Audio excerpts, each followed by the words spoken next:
त्यातच पुण्याचे तत्कालीन अतिरिक्त आयुक्त जालिंदर सुपेकर हे वैष्णवी हगवणे हुंडाबळी प्रकरणातील आरोपींचे नातेवाईक असल्याचं समोर आल्यानंतर आता गुन्हे दाखल असलेल्या निलेश चव्हाण याला शस्त्र परवाना मिळवून देण्यातही सुपेकर यांचा सहभाग असल्याचा आरोप होतोय। निलेश चव्हाणच्या शस्त्र परवान्यावर सुपेकर यांची सही आहे आणि त्यामुळे सुपेकरांनी हगवणे आणि हगवण्यांच्या सांगण्यावरनं आणखी किती गुन्हेगारांना मदत केली आहे असा प्रश्न आहे।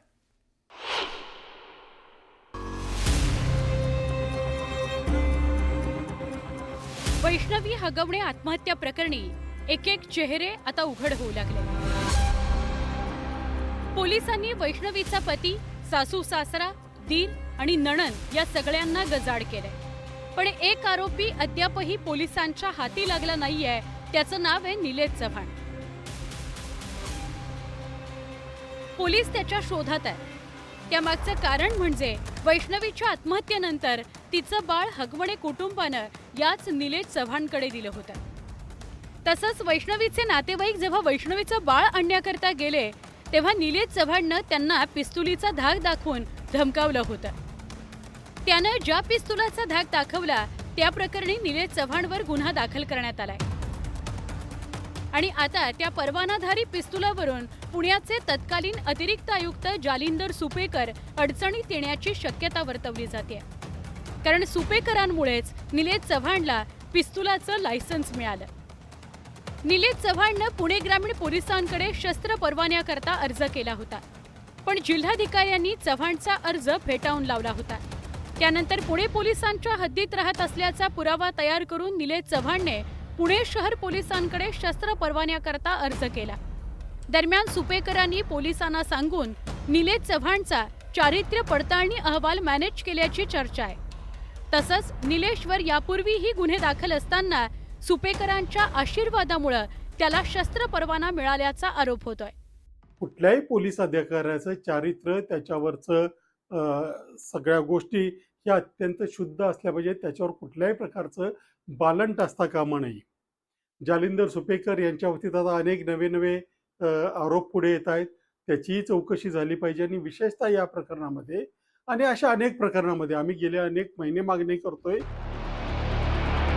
जालिंदर सुपेकर हे वैष्णवीचे मामे सासरे असून ते राज्याचे कारागृह महानिरीक्षक म्हणून कार्यरत आहेत। सुपेकर मोठ्या पदावर असल्यामुळे वैष्णवीच्या आत्महत्या प्रकरणात सुरुवातीला पुणे पोलिसांनी कारवाई करण्यात दिरंगाई केल्याचा आरोप होतो। निलेश चव्हाणला पिस्तूल लायसन्स हे सुपेकरांनी दिलं। एवढंच नाही, शशांक आणि सुशीलला सुद्धा दिलं आणि त्याची माहिती मी व्हेरिफिकेशनसाठी पुणे पोलीस स्टेशनकडनं आता घेतेय। या व्यतिरिक्त हे जे जालिंदर सुपेकर आहेत त्यांच्या विरोधात हे महिला आयोगाला मयुरीच्या आईनी लिहिलेलं पत्र, त्याच्यात सरळ सरळ लिहिलंय की एकदा नाही अनेक वेळा मेहुण्यांचा धाक दाखवून आणि राजकारण्यांचा धाक दाखवून या कुटुंबाला हैराण केलं गेलं। गुन्हा दाखल झाल्यानंतरही पोलिसांनी हगवणे कुटुंबातील आरोपींना अटक करण्याची तसदी घेतली नाही। हे प्रकरण प्रसार माध्यमांनी लावून धरल्यावर पुणे पोलिसांना जाग आली। या सगळ्या घटनाक्रमामुळे जालिंदर सुपेकर चर्चेत आले। व्हिडिओ जर्नलिस्ट सचिन हंचाटेसह वैभव सोनवणे, न्यूज 18 लोकमत, पुणे। आणि आता एक ब्रेकिंग न्यूज अशी की वैष्णवी हगवणे हुंडाबळी प्रकरणातील आरोपींना जोरदार दणका देण्यात आला आहे। पती शशांक हगवणे, दीर सुशील हगवणेचे बंदूक परवाने रद्द करण्यात आले। शिवाय पिंपरी चिंचवड पोलिसांनी दोघांच्या बंदुकांसह त्यांची कार देखील जप्त केली आहे। वैष्णवीच्या कुटुंबियांनी दिलेली चांदीची भांडी देखील जप्त करण्यात आलेली आहे।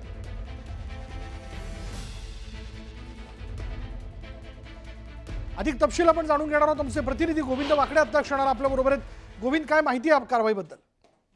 विशाल, खरं तर ही आज जप्त करण्यात आलेली तिसरी गाडी आहे। याआधी फॉर्च्युनर, त्याच्यानंतर थार आणि आज इंडिवर कार, ह्या 3 कार आतापर्यंत पिंपरी चिंचवड पोलिसांनी जप्त केल्या। तर आरोपी सुशील आणि शशांक यांच्याकडे जे बंदुकी होत्या त्या देखील आज त्यांनी जप्त केल्या।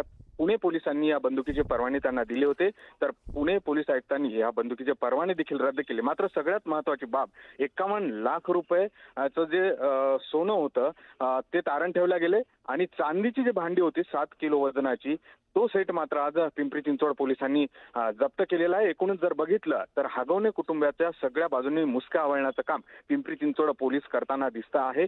अर्थातच याबरोबर त्यांनी कुणाला फसवलं का, जमिनीचे जे व्यवहाराचे जे कागदपत्र आहेत ते देखील पिंपरी चिंचवड पोलिसांनी आज जप्त केलेले आहेत. आणि त्यामुळे इतरही कोणाच्या फसवणुकीची ज्या तक्रारी आल्या तर हगवणे कुटुंबावर त्या संदर्भातही गुन्हे दाखल होऊ शकतात आणि त्यांचा पाय अधिक खोलात जाऊ शकतो.